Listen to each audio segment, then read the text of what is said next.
Bonjour et bienvenue à cette causerie dominicale. Aujourd'hui, j'ai avec moi Mme Marie-Ève Michon, responsable de mission jeunesse pour le diocèse de Bathurst. Et Mme Michon va nous parler de la JMJ Acadie. Bonjour Mme Michon. Bonjour. Alors, Mme Michon, c'est quoi exactement la JMJ Acadie? Bien, premièrement, je pense que si les gens en ont déjà entendu parler, initialement, le diocèse de Bathurst participait à des JMJ internationales. La JMJ, qui est la Journée mondiale de la jeunesse, c'est célébré une fois de temps en temps, à tous les 2 ans ou 3 ans, dans un pays différent. Cette année, c'est à Rio de Janeiro, au Brésil. Pour des contraintes financières et de temps, le diocèse de Bathurst ne pouvait pas participer à cette Journée mondiale de la jeunesse au Brésil. On a décidé quand même d'organiser quelque chose en lien avec cette JMJ, mais dans notre région. Donc voilà pourquoi on a bâti la JMJ Acadie. Ça va avoir lieu du 25 au 28 juillet prochain à Caraquet. Donc, si je peux passer un petit peu l'horaire vite fait, le 25 juillet, on commence notre JMJ avec le pèlerinage de Inkerman à la Sainte-Anne. C'est 30 km de marche à partir de 10 h le soir. Il y aura une célébration à l'église de Inkerman.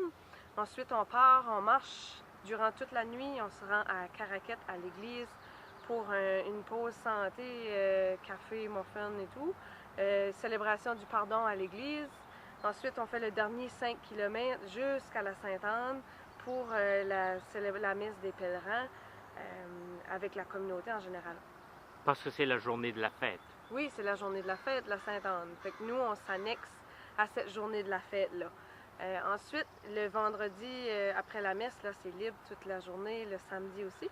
Le samedi soir, il y aura un souper pique-nique sur le site de Sainte-Anne-du-Bocage. C'est gratuit, c'est ouvert à la population en général, aux jeunes familles, à tout le monde qui veut venir souper avec nous. Ce sera un pique-nique sur le site de la Sainte-Anne pour ensuite enchaîner ça avec une conférence de Monseigneur Jaudoin. Il y aura des témoignages, il y aura des chants, il y aura Nicolas Basque et Elisabeth Milo viendront faire une animation en chant. Il y aura plein d'activités, des chapelets, de l'adoration, chemin de croix. On anime toute la soirée sur le site de Sainte-Anne-du-Bocage jusqu'à environ minuit. Vous avez dit que c'était gratuit. Maintenant, oui. Les gens apportent leur panier de pique-nique, c'est ça? Non, on fournit le souper. Ah, vous fournissez vraiment le repas? Oui, ça sera probablement sous format sandwich, salade froide. On fait ça style pique-nique, puis c'est nous qui fournissons le souper gratuit. Fait que c'est ouvert au public, fait que vous venez vivre ça avec nous autres. Il y aura plein d'activités durant la soirée, là, autant la diffusion de photos des anciennes JMJ qu'on a participé. Il y a plein de capsules vidéo, on va passer par tous les médias, là, le chant, la technologie, la prière, l'adoration, le thésée. On va essayer de passer par tous les volets de vivre notre foi dans le fond. Là. On va offrir plein de choses aux jeunes et aux moins jeunes. Au fait, comme la vraie JMJ qui va se passer à Rio de Janeiro, vous allez avoir la partie sociale, la partie, disons, religieuse comme telle. Oui, il y aura tout cet aspect de fraternité-là. Durant la soirée, là, ça va être un peu libre. Là. Il va y avoir plein d'activités en même temps. On va offrir du café, du chocolat chaud.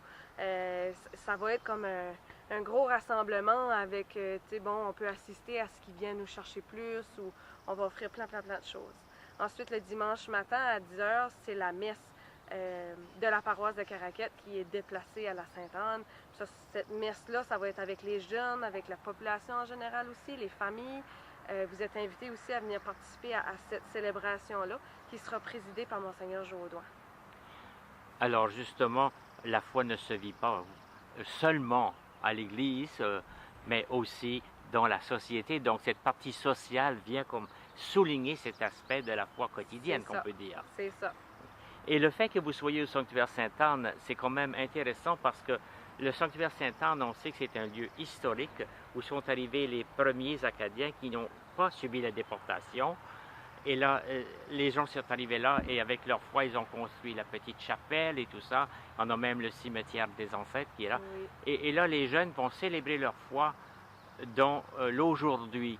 Alors, c'est comme si la foi leur avait été transmise par ceux qui sont là, par ceux qui ont établi ce lieu qui est quand même intéressant. Oui.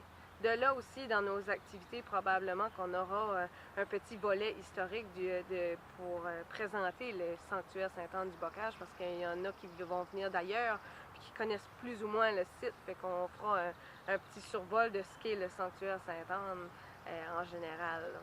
Bon, vous venez de dire qu'ils viendront d'ailleurs. Alors, l'ailleurs, ce serait d'où, par D'ailleurs, exemple? dans le diocèse, là. OK. Il y a des gens probablement du Restigouche, puis de la péninsule acadienne, de la région Chaleur, qui vont venir célébrer ça avec nous, soit le jeudi, soit le samedi ou le dimanche. Fait qu'on va essayer de mettre le sanctuaire Sainte-Anne en premier plan. Mais est-ce qu'il y a des jeunes qui pourraient venir de d'autres diocèses Oui, francophones? l'invitation est lancée dans tous les diocèses de l'Atlantique principalement. Ils sont au courant que ça se déroule dans ces dates-là. Ils ont eu une note de publicité. Reste à savoir s'ils seront présents, s'il y aura des groupes qui vont s'organiser là, oui. Mais ça va se dérouler en français? Oui, c'est en français du début à la fin. OK. Oui.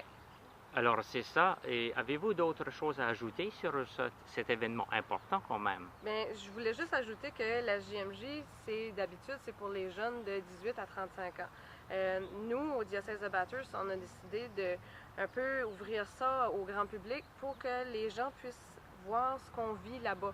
Parce que quand on était, je donne l'exemple de Madrid, parce que j'ai participé à cette JMJ-là, on a vécu des beaux moments, on a vécu des temps de prière, des temps de célébration qui étaient forts.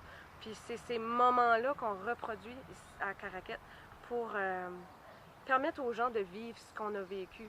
C'est pour ça qu'on reproduit ces moments-là.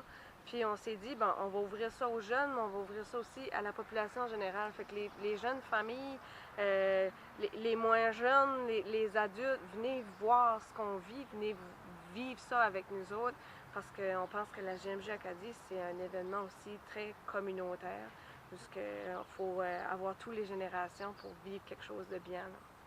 Est-ce que ça va être possible aussi de suivre ce qui se passe dans la vraie JMJ pendant ce temps? Oui. Durant la soirée du samedi, on aura un écran géant installé dans le sanctuaire où on aura en diffusion simultanée, probablement avec Ciel et Lumière ou directement sur Internet, ce qui se passe à Rio, parce que d'habitude, eux autres diffusent là, en simultané ce qui se fait là-bas. Fait qu'on pourra voir le samedi soir ce qui se passe là. Et le dimanche matin, après la messe de Caraquet, nous, on va rester, pour ceux qui le veulent, écouter la fin de la messe de Rio, parce qu'on est sur le même fuseau horaire, fait que eux autres vont commencer leur messe en même temps que nous, mais leur messe dure plus longtemps, là, évidemment. Fait qu'on va pouvoir voir la fin, puis souvent, à la fin là, de la messe, ils vont annoncer où est la prochaine JMJ internationale. Fait qu'on saura dans quel pays on se lance pour la prochaine JMJ. Alors, je vous remercie beaucoup et bon succès avec la JMJ Acadie. Merci beaucoup.